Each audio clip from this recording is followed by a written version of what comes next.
상황은 6월 6일부터라고 들었고 저희 편대는 6월 7일 이제 긴급 출항을 지시받고 연평도로 바로 이제 출항을 해서 편대장님 탄 배가 북한 경비정이 계속 NLL을 침범해서 계속 남하를 했어요. 그래서 저희가 이제 차단 기동을 했는데 보통 이제 침로를 꺾어가지고 이제 뭐 옆으로 가거나 다시 올라가야 되는데 이제 그때 북한 경비정은 아예 그냥 계속 남하하면서 그 편대장님 배를 아예 현측을 정확하게 이제 들이받으면서 그 고속종이 찢어진 상태였죠. 6월 7일부터 이제 소규모로 서로 밀어내기 작전을 하다가 계속 이제 북한 경비정도 늘어났고 또 거기에 맞서서 또 저희도 이제 뭐 고속정이나 이제 PCC 이제 계속 이제 늘어나면서 6월 15일은 제가 알기로는 북한에서 10척에서 12척 정도 내려왔고 저희도 이제 그에 이제 대응을 하기 위해서 실질적으로 이 함대 전체 지금 전투함이 다 투입이 된 상황이었죠. 6월 15일은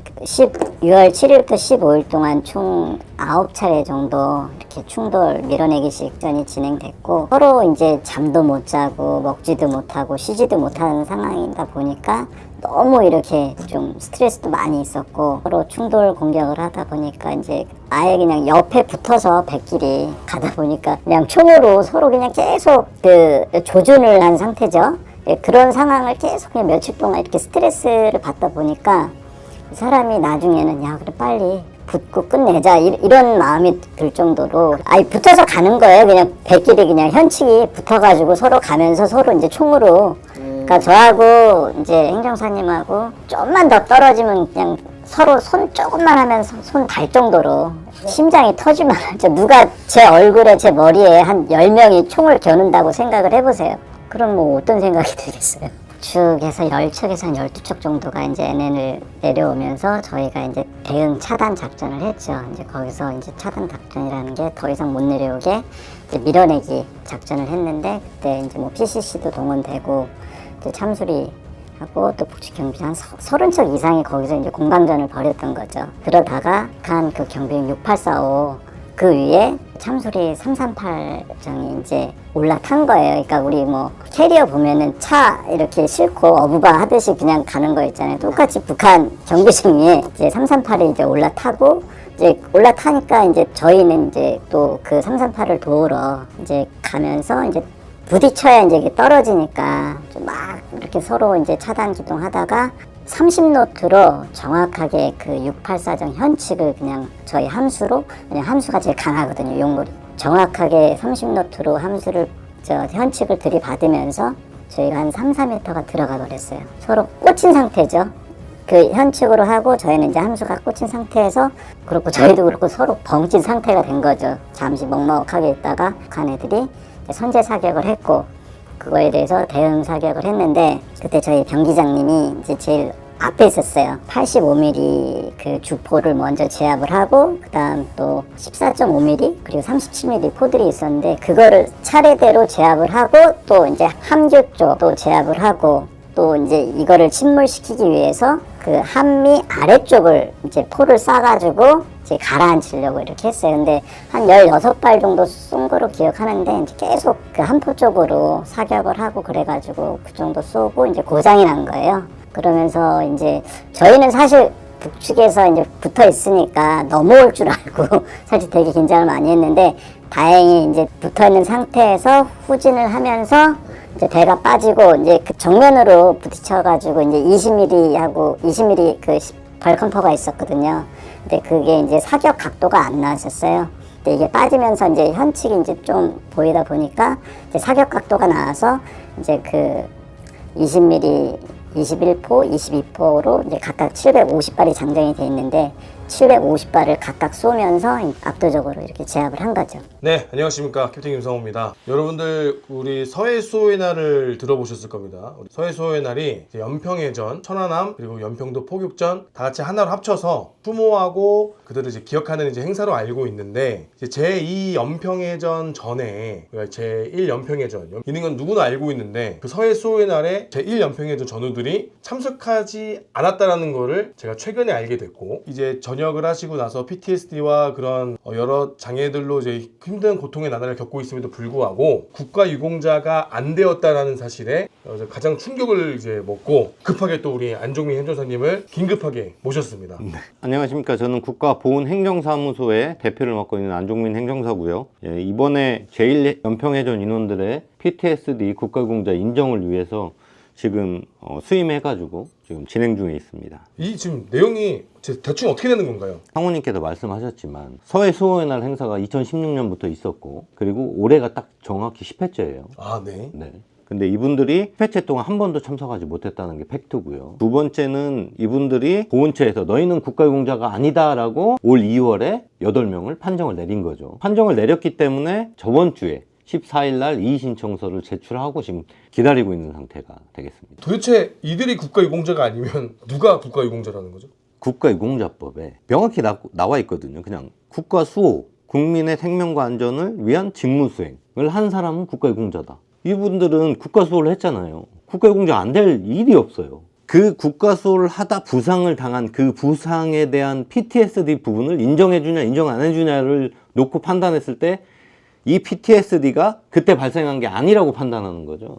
근데 이제 여기에 이제 오점이 좀 있어요. 지금 보훈처에서는. 이분들이 왜 국가유공자가 아닌지 되게 의아해 하는데 부상이 정신질환이다 보니까 그리고 이게 25년이 지났잖아요. 걔네들의 논리는 뭐냐면 첫 번째, 그 1999년 6월 15일 날 교전이 있었고 그 이후에 치료 기록이 존재하지 않는다. 두 번째는 이분들이 만기 전역을 했다. 세 번째는 25년이 지나서 PTSD가 등록을 해줄 수 없다. 그래서 인과관계가 부족하다. 이게 이제 그들이 이제 보훈처에서 내놓은 논리죠. 한 번도 그들을 치료해 주려고 하거나 혹시 너희들이 문제가 있니라고 들여다볼 생각도 안 했잖아요. 상호님께서 맨날 얘기하시는 게 있었잖아요. 안내를 했니? 한 번도 안내 안 했어요. 어떻게 신청을 해야 되는지 한 번도 안내한 적이 없어요. 더 웃긴 거는 이번에 이 친구들한테 엊그제 전화가 왔답니다. 중앙보훈병원에 PTSD 클리닉이 있으니 거기 가서 치료받아라. 인제서 10년 만에? 10년 만이 아니지. 20년 만에? 25년 만에. 25년 만에? 왜? 그러니까 이제 이게 뉴스에 불거지니까. 언론에 나오니까. 그러니까 언론에 나오니까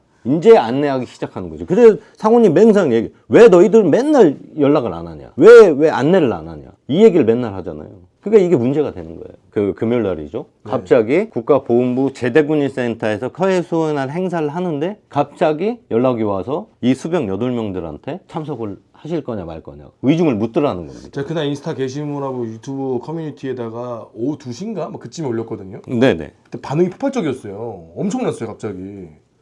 그거 혹시 영향이 있을까요? 제가 보기에는 영향이 있다고 봐요. 방문 유튜버니까. 근데 이게 그게 너무 그렇다. 왜냐면 전투를 해서 승전을 했잖아요. 승리하신 거잖아요. 우리 승리한 해전으로 기록되고 있잖아요. 그죠? 승전으로만 알고 있죠. 그러니까 저도 사실은 연평해전에 대해서 이렇게 자세한 내용을 전혀 알지 못했어요. 그죠? 그냥 6월 15일에 우리가 이겼고 그 계기를 가지고 제2연평해전에 걔네들이 이를 갈고 나왔다. 그 정도의 발판으로만 생각을 하고 있었어요. 저도 머릿속에서. 저도 똑같아요. 저도 상무 후배님과 똑같이 생각한 게 뭐냐면 저도 99년도 군번이기 때문에 그때 당시에 소위였고 그때 당시에 이런 것들이 있었다는 것만 알고 있었고 제1연평해전을 복수하기 위해서 2002년도에 제2연평해전이 있었고 그 다음에 2005년도에 대청해전이 있었고 그다음에 2010년도에 천안함이 있었고 연평도 포격 이게 하나로 이어진다고만 생각해서 그렇죠. 그리고 제1연평해전은 그냥 저도 알고 있는 게 뭐였냐면 한 10분인가 전투에서 그냥 북한군을 발랐다. 그래서 대승했다. 요 정도만 알고 있어요. 저도 그렇게 알고 있었어요. 그때 당시에 29명이 타고 있었는데 거기서 국가유공자가 몇 명 되는지 여부도 저도 모르고 있었죠. 이번에 처음 한 거예요. 저도 깜짝 놀랐습니다. 이분들이 묻히게 된 이유가 있더라고요. 1999년이잖아요. 김대중 정권에 햇볕 정책이 있었어요. 그 햇볕 정책 때문에 얘기를 들어보니까 다 조용했대요. 이거를 승전을 축하하지도 못하고 자기들끼리는 잘했다 했지만 외부로는 승전을 축하할 수 있는 분위기 자체가 아니었고 하긴 제2연평해전도 조용히 그리고 한번 생각해 보시면 2020년 6월 15일에 남북 공동 선언문이 딱 발표가 돼요. 6.15 공동선언문. 네, 6.15. 그날이 준비하고 있었으니까. 그렇죠. 1주년이었네 그럼 딱 네네. 우리가. 승전 1주년도 우리 즐기지 못했겠네요. 네네. 그냥 이게 수면 아래로 딱 가라앉아 있었던 거예요. 근데 25년이 지난 지금도 이 친구들은 수면 아래로 가라앉히고 있는 거죠. 이분들이 2024년도 초부터 8명이, 그러니까 수병이 10명 있었는데 그 중에 8명이 우리도 치료받아서 제2연평해전 인원들도 PTSD로 등록이 됐고 천안함 인원들도 등록이 됐고 연평도 포격전 인원들도 등록이 됐으니 그래서 심신검사를 다 받았어요. 근데 이분들이 너무 PTSD가 심한 거예요. 모르고 사셨구나. 네, 모르고 사셨던 거예요. 상호 후배님도 알겠지만 천안함도 그렇고 다 모르고 살았다가 네. 이게 올라온 거잖아요.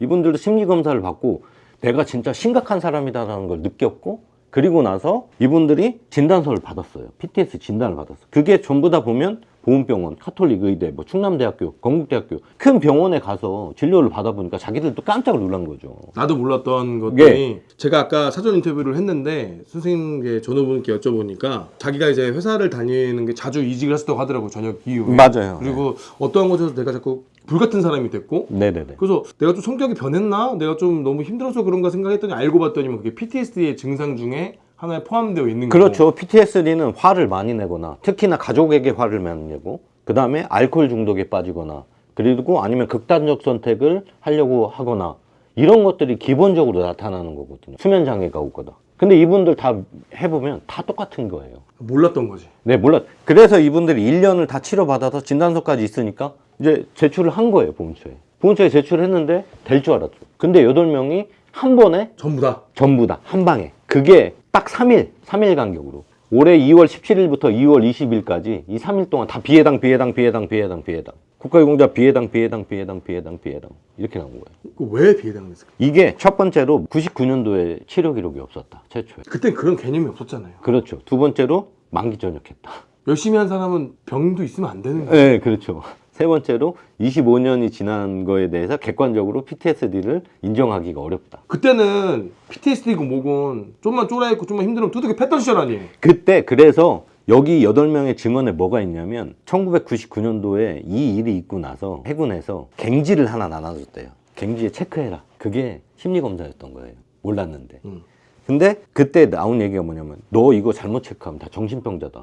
취급받으니까 니네 이거 제대로 체크해. 그래가지고 그래서 내부에서는 이거 해야 돼 말아야 돼. 왜 수병들이니까. 어렵고 20대고. 네. 근데 옛날에는 막 전과자만 되면 인생 망하고 막 정신질환 있으면 막 취업도 안 되고 막 그런 왜 형부심만 돼도 취업 안 되고 막 그 얘기예요. 패배제로 사는 걸 우리가 얘기했잖아요. 옛날에도. 그게 핵심이에요. 지금 상호 후배님 말씀하신 대로 이 친구들이 다 수병이니까 내가 이거 잘못 체크하고 나가면 취업 안 되면 어떻게 하나 때문에 다들 이거 해야 되나 말아야 되나 이러고 있었대요. 근데 더 웃긴 거는 얘들이 지금 보훈처에서 99년도에 심리검사나 정신과 진료를 받은 게 없었다고 했잖아요. 이거 체크한 게 있잖아요. 그래서 우리가 찾아냈어요. 논문으로 나온 게 있어요. 그러니까 어디서? 수도통합병원에서 서해 해전에 참전했던 인원들의 급성 스트레스 반응 연구라는 거를 2번이나 했어요. 수도통합병원에서 네. 네. 의사 선생님들이 의사 선생님들이 했어요. 근데 이거를 아예 보훈처는 찾아보지도 않은 거죠.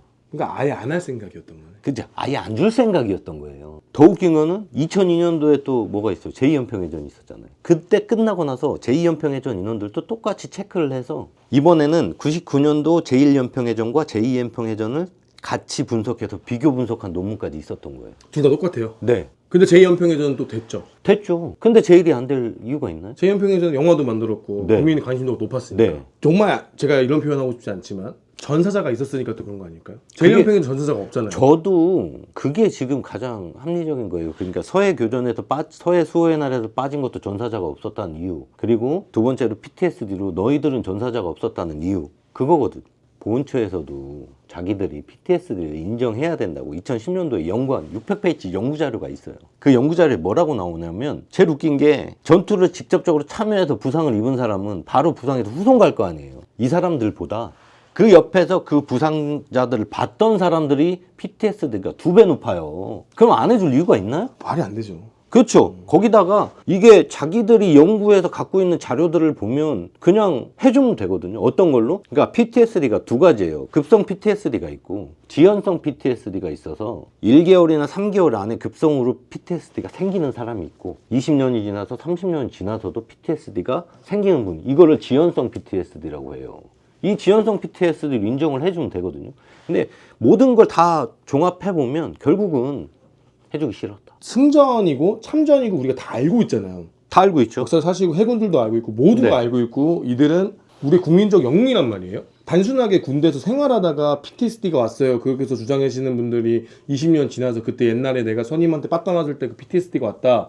이것도 복무주니까 인정해 줘라 그랬으면 그때는 저도 갸우팅 할 것 같아요. 네. 그거는 이제 개개인마다 다를 수가 네. 있으니까. 근데 이거는 전쟁 영웅들이란 말이죠. 싸워서 이긴 사람들인데 만약에 이거를 우리가 과시하고 그냥 넘어가면 다음 전투 때, 다음 이러한 상황이 발생했을 때 내 후배들한테 과감하게 싸우라고 할 수 있냐 이거예요. 못하죠. 보훈이 국방이라고 얘기하는 거고. 그러니까 저는 미치겠는 거예요. 제가 이거에 흥분한 이유는 앞으로 우리 미래 세대 우리 후배들한테 이런 선례를 보여주면 안 되거든요. 맞습니다. 후배들이 야 봐봐 20년 전에 싸웠던 그게 뭐 조선시대도 아니고 6.25 때도 아니에요. 월남전 때도 아니고 불과 20년대 2000년대 네. 뭐 물론 세기말이긴 했지만 바로 앞에 있는 선배 전우들도 지금 현역이면은 원사 현역이면은 뭐 대령 원스타 정도 되는 분들이겠네요.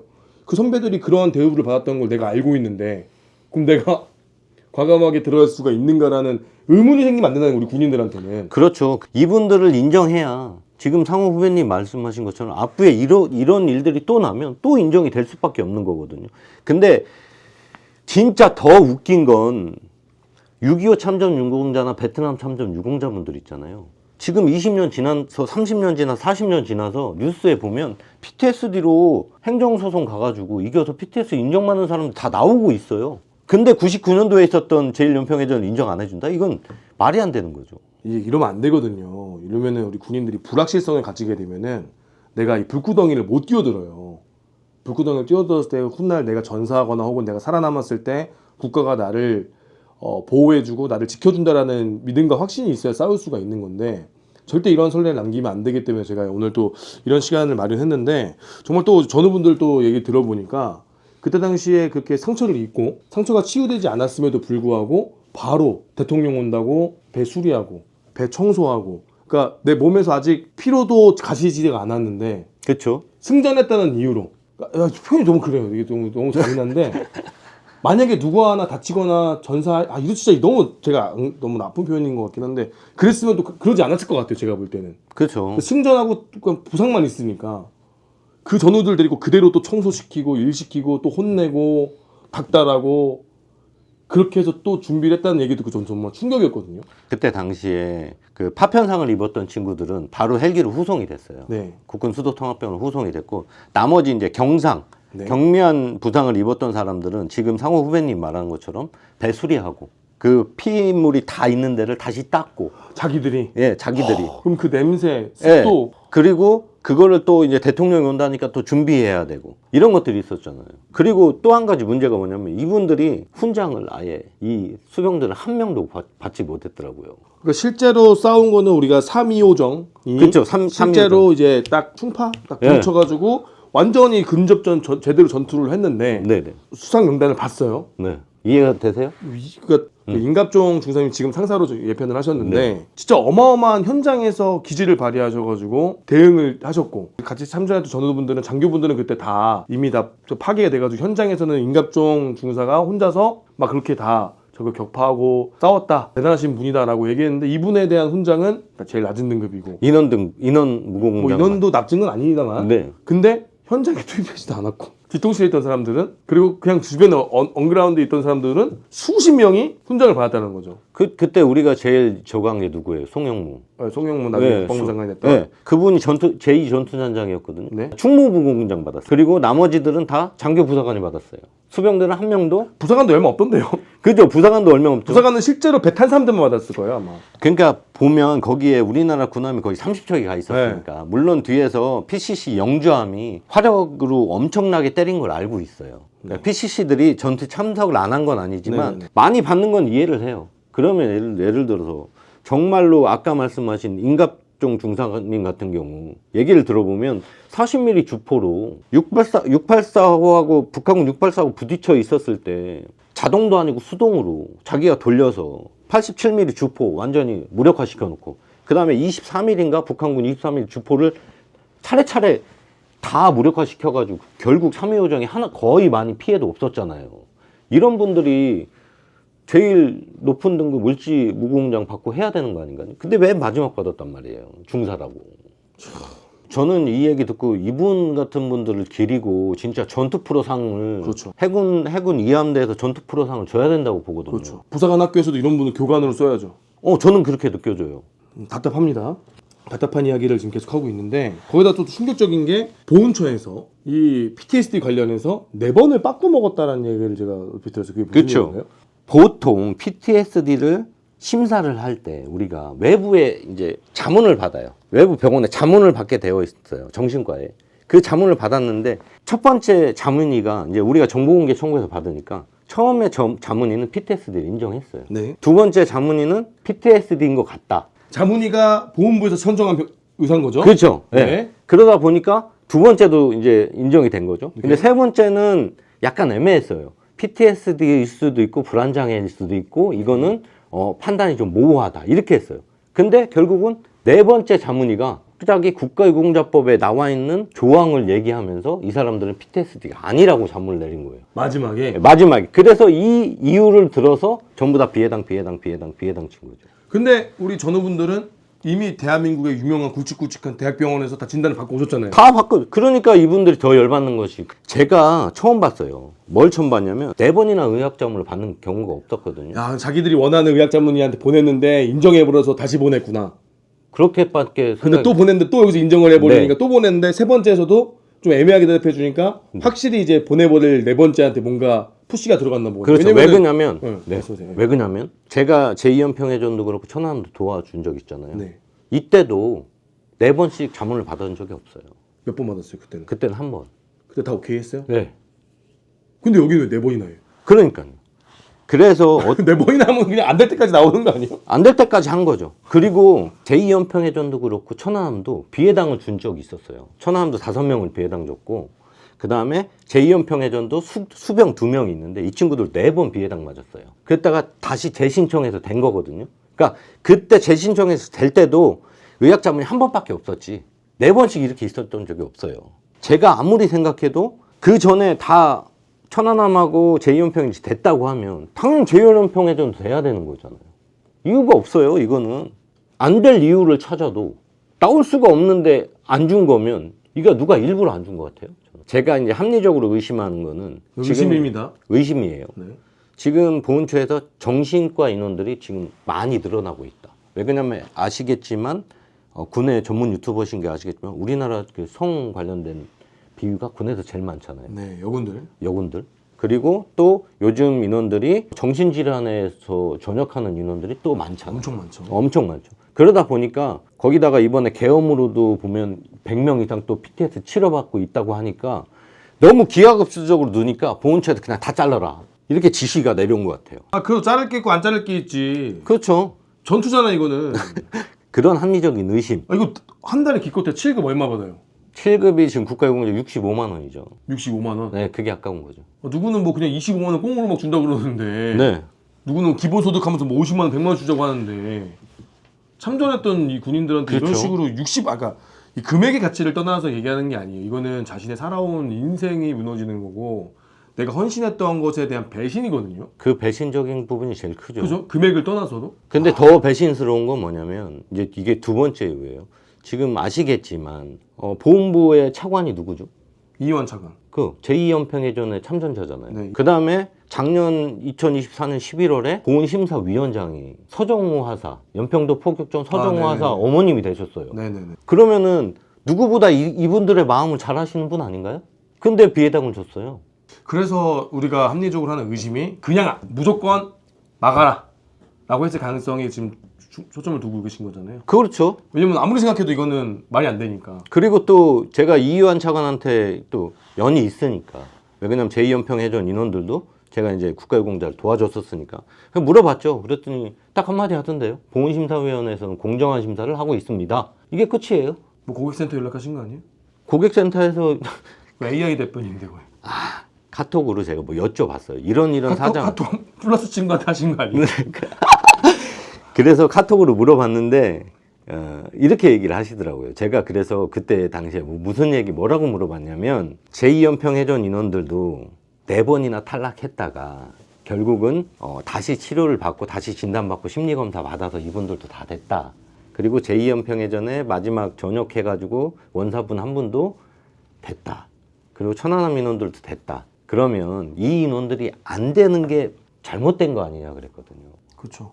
이거는 논리적으로 안 맞잖아요. 왜 그러냐면 뭐 천안함 인원들은 심리 검사를 다 받았어요. 그때 당시 수도통합병원은. 근데 제2연평해전 인원들은 심리 검사를 받은 적이 없어요. 똑같이 이 제1연평해전 인원들처럼 치료를 받은 적이 없어요. 그때는 그랬으니까. 네, 이 친구들도 그냥 만기 전역한 인원들이 다예요. 그때는 그 시대상이었으니까. 그렇죠. 시대상이었으니까. 2002년도, 1999년도였어요.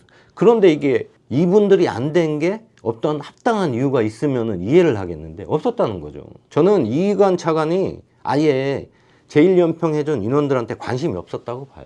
저도 그게 너무 화가 나는 게 아니 일단 전 서해수호의 날을 지금까지 연평해전 인원들이 참석하는 줄 알고 있었어요. 10년 만에 이번에 처음 초대했다는 얘기를 듣고 지금까지 한 번도 안 가셨나? 왜냐면 내가 지금까지 서해수호의 날을 내가 배운 건 생도 때부터 우리 네. 서해수호의 날이 처음 제정된 게 이명박 정부 때 행사가 너무 많으니 이 행사들을 하나로 만들어서 우리가 추모도 하고 다 같이 기리는 날을 만들어서 이명박 정권 때 처음에 군대에서 그래서 실시하고 근데 박근혜 정권 때 그걸 승격해가지고 대통령이 참석하거나 고위 간직 고위 뭐 총리나 대통령이 주관하는 행사를 받겠단 말이에요. 맞아요. 그래서 그때 당연히 제2연평해전이 제2잖아요. 네. 제2연평해전 일은 아니고 제1연평해전이고 저 연평해전, 제2연평해전, 그다음에 대청해전, 그다음에 연평도 포격전, 천안함 다 하나로 묶여서 왜 그러냐면 서해수호니까. 서해수호니까 이함대에서 주관하는 거고 네. 당연하게 하나인 줄 알았더니 10년 만에 초대당했다는 얘기를 듣고 그럼 이분들은 지금까지 살아오시면서 이런 거에 대한 분노감을 안 느꼈을까? 왜 우리는 외면하지? 분노가 느꼈는데 얘기를 못 했던 거죠. 얘기를 누구한테 할 수가 없었잖아요. 그 얘기도 제가 또 들었더니만 당시에 같이 근무했던 전우분들이 현역으로 남아 계시는 분들이 있어서 이 현역분들한테 피해갈까봐 말씀을 안 하고 계셨다고 하더라고요. 네, 그냥 우리는 그러니까 다들 너무 배려심이 많았던 거예요. 다들 전우고 같이 근무했던 우리 목숨을 같이 나눴던 우리 그렇죠. 전우가 군에 남아 있으니까 얘기를 안 하고 지냈던 거죠. 왜 그러냐면 이제 의무병들은 일단은 빨리 전역을 하고 이걸 난리치게 되면 그 안에 있었던 장교 부사관들은 또 우리 때문에 이분들이 진급이 안 되면 어떡하나 저거 하나 그러니까 세워라 나오라 이러지도 못하고 저러지도 못하고 눈치만 보고 있었던 거죠. 그러면 이거는 이완 차관이 됐으면 이완 차관이 초대를 했어야죠. 본인이 이제 제2연평해전으로 해서 그분도 유공자가 되시지 않았습니까? 당연히 네. 그분도 일말의 여지가 당연히 유공자가 되셔야 될 분이에요. 네, 맞아요. 그러면 자기와 같은 그런 고통을 겪었고 해전을 경험했던 우리 전우들이 있다면 본인이 먼저 손 걷어붙이고 신청할 때가 아니라 저 연평해전은 어떻게 됐냐? 그럼 도대체 무슨 일이 있냐 이거예요. 나는 그 사람이. 그러려고 일 시켜줬잖아. 그러려고 안 쳐놓은 거잖아. 이게 그러니까 단순 타이틀 때문에 안 쳐놓은 게 아니잖아요. 타이틀 때문에 안 쳐놓은 게 아니에요. 그럼 일하라고 안 쳐놨잖아. 네, 그럼 손 걷어붙이고 일을 해야지. 네. 찾아다니고. 나 네. 그런 활동을 본 적이 없어. 그래 여기서 정확하게 알아야 될 게 뭐냐면 차관이나 국방부 보훈부 장관은 보훈심사위원회 니네 이거 재심해 이거 잘못됐어. 재심 한번 해봐. 재심함 이거 제1연평해전 인원들이고 제2연평해전 천안함이나 연평도 포격전이 다 PTS로 인정됐으니까 제1연평해전 인원들도 다시 판단해봐. 요거 하나. 그리고 또 두 번째 뭐가 있냐면 이거 얘네 그때 당시 치료받은 기록이나 해군하고 협조해서 사실규명을 해. 이 두 가지를 지시할 수 있는 위치에 있었단 말이에요. 이 사람들은. 근데 이것도 안 했어요. 바쁘셨나? 관심이 없었겠죠. 거기다가 제가 또 한 명 얘기해주고 싶은 게 뭐냐면 서정우 하사 어머님 김호복 그 보훈심사위원장님께서 11월 20일 정도에 국가보훈 거기 그 보훈심사위원장이 되셨거든요. 그분이 한 말이 있어요. 제2연평해전과 천안함에 있는 유가족들이 자기 손을 따뜻하게 잡아줘서 자기가 힘이 났다 그랬거든요. 저는 여기서 이분이 보훈심사위원장을 그러면 인정한 이유가 어머니는 뭐 잘 모르실 수 있죠. 모르실 수 있는데 연세도 저는 있고. 물어보고 싶어요. 이분한테. 이게 왜 그러냐면 내부적으로 봤을 때 보훈심사위원회에서 제1연평해전 8명이 한꺼번에 같은 날 신청했다고 하면 이게 과연 보훈심사위원장한테 보고가 안 됐을까요? 보고 됐을 거란 말이에요. 차관도 모를 리가 없을 것 같고. 차관도 모를 리가 없어요. 그게 저는 이제 아시겠지만 전 내부적인 사항을 어느 정도 돌아가는 사항을 알고 있으니까 제가 이제 이 답답함을 그 사람들한테 여기 와서 이렇게 얘기를 하는 거예요.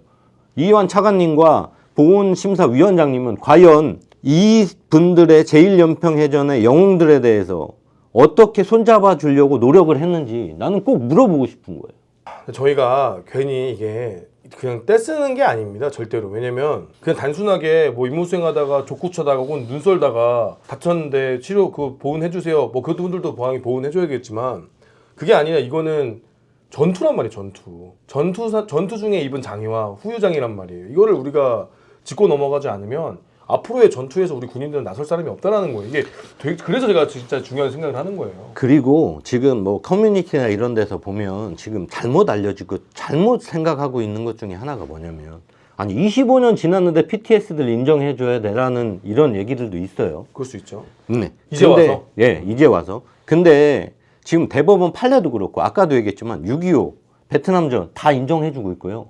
5.18도 인정해주고 있어요. PTSD를. 다른 재해에서도 그 현장에 있던 사람들한테 특별법 만들어가지고 치료비 주고 장례비 지원을 다 했잖아요. 네, 다 하고 있어요. 그렇기 때문에 이거 정확합니다. 이거 찾아보시면 돼요. 지연성 PTSD는 20년, 30년 지나도 인정되게끔 아예 어디에 나와 있냐면 논문에 다 나와 있어요. 그리고 지금 이분들이 치료 기간이 적었을 거다 막 이렇게 막 얘기하시는 분도 있거든요. 아니에요. 이분들 국가유공자법에 나와 있는 대로 치료기간 1년 그리고 심리검사 받아야 되고 무조건 그 다음에 1년 동안 투약을 해야 되고요.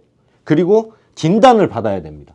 이거 다 했다고요. 국가유공자법에 나와 있는 대로 다 절차를 거쳤음에도 불구하고 자격이 충분한데도 불구하고 만기 전역하고 인과관계가 없다고 그것도 몇 번이나 의학자문을 네 번이나 받으면서 이거를 탈락시켰다. 그러면 이건 의도적인 탈락이란 거죠. 누군가에 의해서. 저는 그 누군가가 책임져야 된다고 보는 거예요. 지금은 이제 이분들이 저한테 이제 와서 이의 신청을 한 상태고, 저 이의 신청하면서 논문들을 다 찾았어요. 그랬더니만 더 충격적인 거는 제가 이제 저한테 전화가 왔더라고요. 그 심사과에서. 이 논문 얘기를 했어요. 네. 혹시 99년도에 이런 논문을 본 적 있느냐. 그리고 2002년도에도 이런 논문이 있었다고 그랬더니만 자기는 몰랐대요. 심사과에서. 그걸 좀 보내주실 수 있냐. 그래서 제가 보낼 필요도 없고요. 제가 그거를 이의신청서에 다 넣어서 작성했으니까 보시라고. 거기에다가 아예 그 논문의 명칭까지 해서 다 넣었으니까 찾아보시면 다 나온다고. 이렇게 했더니 아 고맙습니다 그러더라고요. 화가 나는 거. 왜 꼭 이렇게 배신감을 정말 저도 이제 군 생활하면서 제가 전역한 이유 중에 넘버원이 저는 천안함 때 그걸 이제 저도 봤으니까. 그렇죠. 천안함 유족들이 그 애걸복고라는 거랑 뭐 좌초설 우기는 그런 거짓말하는 사람들 찾아가 제발 그러지 말아달라고. 네네. 가족들이 애걸복고라고 막 그런 힘든 과정들을 보면서 아니 왜 국가가 나서서 해줘야지 왜 저들에게 배신감을 주는가. 그럼 나는 과연 나서 싸울 수 있는가에 대해서 좀 회의감을 많이 느꼈거든요. 그러면서 전역을 많이 생각을 했는데 그 전역을 시절하기도 했고 똑같아요. 이거 제가 볼 때는 될 것 같거든요. 이 신청 저는 받아들여진다고 봐요. 받아들여서 이분들이 유공자가 될 거라고 생각이 들어요. 안 되면 될 때까지 우리가 싸우긴 할 거지만 네. 저도 유튜브로서 계속 얘기하고 할 거지만 될 거라고 봐요. 근데 애초에 왜 배신감을 주냐는 거예요. 그렇죠. 거기다가 또 제가 또 하나를 얘기했어요. 혹시 2010년도에 보훈병원에서 PTS 장애에 대한 연구 용역을 한 게 있다. 600페이지짜리가. 그래서 혹시 그 심사과에서는 그 자료를 알고 있냐라고 하니까 처음 본대요. 그럼 지들 다 갖고 있어야지. 자기들이 한 건데 돈 내서. 갖고 있어요. 안 찾아본 거라니까요. 그래서 저한테 그걸 달라고 하길래 제가 그랬어요. 이거 제목 치시면 그대로 다 나와 있다고. 그리고 그 안에서 정확하게 뭐가 나와 있냐면 지연성 PTSD를 관리를 누가 해줘야 되냐? 보훈부에서 해줘야 된다고 나와요. 근데 이 친구들을 인정을 안 한 거예요. 그러니까 제가 그 논리로 해서 이의 신청을 냈는데 저는 진짜 화밖에 안 나는 거예요. 거기다가 더한 거는 지금 상호 후배님도 말했지만 정확하게 우리가 알아야 될 게 서해 수호날 행사가 3월 넷째 주 금요일이란 말이에요. 네. 그 3월 28일이죠. 얼마 안 남았어요. 네. 이 친구들도 지금 참가를 해야 될지 참석을 해서 뭘 해야 될지 지금 이 친구들 8명도 분분해요. 거기 가서 뭐 하냐 우리가. 국가유공자도 안 됐는데. 아니면 가서라도 혹시 차관님 만나서라도 무슨 읍소라도 해야 되는 거냐. 지금 이러고 있는 상황이에요. 그것도 단 며칠 전에 일주일 전에 연락 와가지고 애초에 계획도 안 했다가 언론에 터지니까 그제서야 부랴부랴 의자 만들어 놓고 앉히고 멘트 수정하고 하겠네. 그쵸. 그래서 저는 솔직히 너무 화난다 이거. 이 배신감이 어마어마하실 것 같아요. 네네. 저는 이제 배신감이 너무 크실 것 같고 절대 이런 선례를 남기면 안 되고 이 부분에 대해서는 저희가 될 때까지 저도 꼭 이거를 추적해서 여러분에게 좀 알려드리도록 하겠습니다. 그리고 좀 이제 이게 좀 많이 알려져가지고 아까 상호 후배님 말씀한 게 맞거든요. 이런 전투가 안 일어나라는 법이 없는 거를 왜 그냐면 5월, 6월 달에 꽃게잡이 여선들이 계속 내려오는 거예요. 그렇죠. 그러면 지금 서해에서 맨날 봄에 되면 걔네 맨날 넘어올 거예요. 맨날 비상이에요. 거기도 지금 뭐예요? 지금 뉴스에 보면은 지금 뭐 중국에서 이어도 쪽에 뭐 설치하고 막 그러잖아요. 그럼 지금 상태로 그런 상황들이 계속 더 날 거란 말이죠. 매번 일어나죠. 매번 일어날 거란 말이에요. 그러면은 우리가 알아야 될 거는 지금 계속해서 이런 것들이 제2연평해전을 일어날 수 있는 조건들이 충분하다는 거죠. 충분하죠. 북한의 의지만 있으면 무조건 일어납니다. 그러면 상호 후배님 말씀하신 것처럼 이분들을 인정해주고 이분들을 기려주고 대승을 더 알려줘야 이 우리 후배들이 또 나가서 진짜로 그럼요. 군인 정신을 발휘하죠. 그쵸. 내 한 몸 불사지겠다. 근데 인정 안 해줬다? 내가 왜 싸워? 그렇죠. 이렇게 되는 괜히 싸웠다가 나중에 누가 책임지려고. 그렇죠. 내 새끼는. 그래서 저는 이번 기회에 진짜 이 영상을 보면 모두가 다 공감하실 거라고 봐요. 이제 우리 후배들을 위해서도 지금 이제 인정하고 우리가 승전에 대한 거를 축하해주는 그런 분위기로 바꿔주고 이 친구들을 예우하고 영웅으로 만들어주는 것들을 해야 된다, 지금. 많은 분들이 좀 관심 가졌으면 좋겠고 저희도 계속 추적해서 확인하고 여러분들께 좀 알려드릴 수 있도록 하겠습니다. 네. 와주셔서 감사합니다. 감사합니다. 어떤 뭐 치료나 이런 건 전혀 없었고 또 제대 후에도 뭐 이거에 대해서 뭐 물어본 사람도 없었고 뭐 관심도 없었고 그냥 저희는 그냥 군인이니까 그냥 이게 뭐 당연한 거다 하고 그냥 계속 살아왔던 거죠. 저희가 이제 교전 이후에 이제 인천항 들어와가지고 이제 얼마 후에 이제 대통령이 직접 이함대에 온다고 이렇게 하셔가지고 특히 저희 배 같은 경우는 이제 이 상태로는 이제 보여드릴 수가 없으니까 빨리 수리를 하라고 이렇게 해가지고 이제 며칠 만에 이제 뭐 다시 그 안에 있었던 뭐 핏물 또 뭐 하약 하여튼 대통령을 보여드리기 위해서 어쨌든 뭐 밤새 이렇게 수리하면서 이렇게 최대한 또 부사관 중에 이제 좀 심각하게 좀 부상을 당하신 분이 있는데 그때 당시에 뭐 수도통합병원에서는 거기서 이제 치료를 할 수가 없어서 삼성병원인가 어디서 이제 직접 가셔가지고 이제 치료를 했어요. 근데 본인 돈으로 나중에 이제 물어봤더니 다 치료를 했다고 그러더라고요. 그래서 그럼 돈을 받으셨어요? 다시 나중에 그랬더니 그런 게 어딨어. 그냥 내 돈으로 했지. 저희 수병 같은 경우에 이제 그 파편을 좀 많이 받은 분이 계시는데 어떻게 그냥 지내다가 샤워를 했대요. 그래서 본인이 뭐 만져지는 게 있어서 이렇게 막 긁었더니 또 몸에서 계속 파편이 좀 나왔고 이게 완벽하게 이게 다 제거가 안 되는 것 같더라고요 보니까. 그래서 저희 또 수병 중에 제 막내가 있었는데 그분도 파편 피격을 당했었는데 너무 또 막내다 보니까 또 치료를 못 받고 또 아프다고 또 말도 못했고 자기 또 맞았다고 말도 못했고 그냥 배에서 빨간 약 바르면서 자기 부위에 그러고 그냥 계속 지냈었죠. 저희 이제 부사관 중에 한 분이 이제 너무 힘들어셔가지고 그분도 2011년도에 유공자 신청을 하셨어요. PTSD로. 근데 또 저희하고 똑같은 이유로 이제 비해당 판정을 받으시고 이분은 아예 이제 행정소송을 진행을 하셔가지고 2013년도에 이렇게 그 법원 판결에 의해서 7급을 받으셨다고 들었는데 얘기를 들었는데 너무 힘들게 이렇게 받으셨다고 하더라고요.